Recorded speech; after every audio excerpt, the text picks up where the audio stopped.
Right now, as we speak, an invisible, incredibly sophisticated infrastructure is mapping your digital life. Every single search, every click, every physical location you visit is being compiled into a massive, hyper-efficient engine. We are going to dissect exactly how this system operates behind the scenes. Let's look at the anatomy of the $264 billion ad machine. $264 billion. Let that sink in for a second. That is the amount of money Google made in 2024 from advertising alone. To put that into perspective, it represents nearly 75% of the company's total revenue.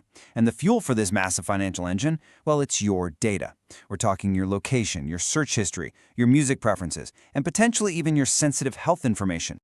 So, you might be wondering, how do they capture so much data?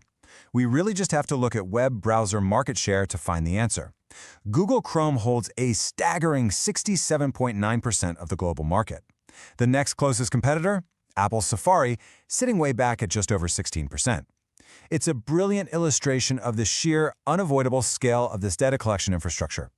And the ecosystem extends far beyond just your web browser.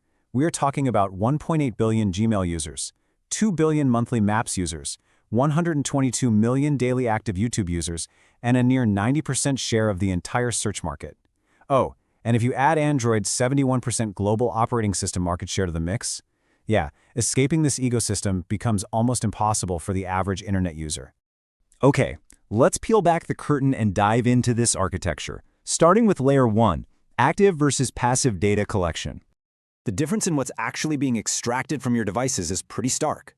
On one side, Google's App Store privacy disclosure lists location, contact info, search history, browsing history, and a ton of sensitive analytics. Contrast that with a privacy-centric competitor like the Brave browser, which limits its collection solely to basic usage data and non-personal identifiers. So how is all this vast amount of telemetry actually gathered? It basically breaks down into two categories. First are your inputs. That's the data you actively hand over, like typing a query into Maps or your YouTube watch history. But beneath the surface, that's the passive, background tracking. When you actively search for shoe stores near me, the system is invisibly scraping your real-time background location data to serve you that result. Moving a bit deeper into the architecture, let's look at Layer 2, cookies and the invisible web. Look, we've all mindlessly clicked accept on those annoying pop-ups, right? But at a technical level, advertising cookies are persistent little bits of data downloaded straight onto your browser. They are explicitly engineered to track your performance, your preferences, and your movements across the internet.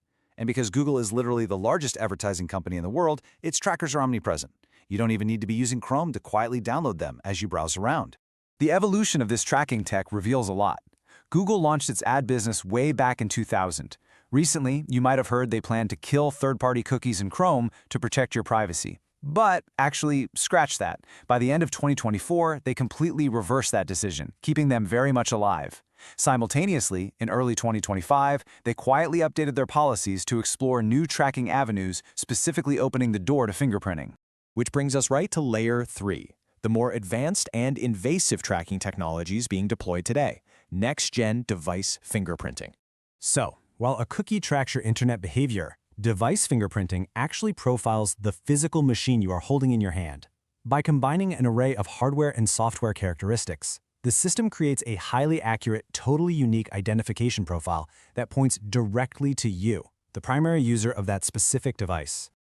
The granularity of this telemetry is honestly wild. To construct your digital fingerprint, the system looks at obvious metrics like your operating system type and specific device model, but it also relies on incredibly specific, seemingly innocuous data points, like exactly how fast your battery is draining. Every phone and computer is unique, and all of these hardware quirks combine to lock right in on your identity. And this is exactly why privacy advocates view fingerprinting as highly nefarious compared to traditional tracking. I mean, cookies can be easily deleted or blocked, but changing the physical device hardware you use to access the internet every single time you log on, that's literally impossible. Now that we understand how the data is extracted, let's pivot over to the ad tech marketplace. This is the financial backend driving the whole operation. The microsecond life cycle of a targeted ad happens in 4 rapid-fire steps. Step 1, your data is extracted. Step 2, you're assigned to a demographic bucket, say middle-aged tech worker who drives a specific car. Step 3. Advertisers use complex algorithms in real-time bidding to purchase access to your specific bucket. And finally, Step 4. A highly targeted ad is instantaneously served right to your screen. Boom. Now, to be fair, Google asserts that it doesn't sell your raw data directly. They sell access to these categorized audiences, keeping the underlying data anonymized. But independent privacy studies have exposed a massive vulnerability here. It is almost trivial to take these supposedly anonymized data buckets, cross-reference them, and completely de-anonymize them to identify specific individuals. Then, you have to add the generative AI variable to the mix. With the rapid rollout of large language models like Gemini, the privacy landscape is shifting all over again. Currently, Google states it only trains its AI on publicly available information, not your private emails or docs.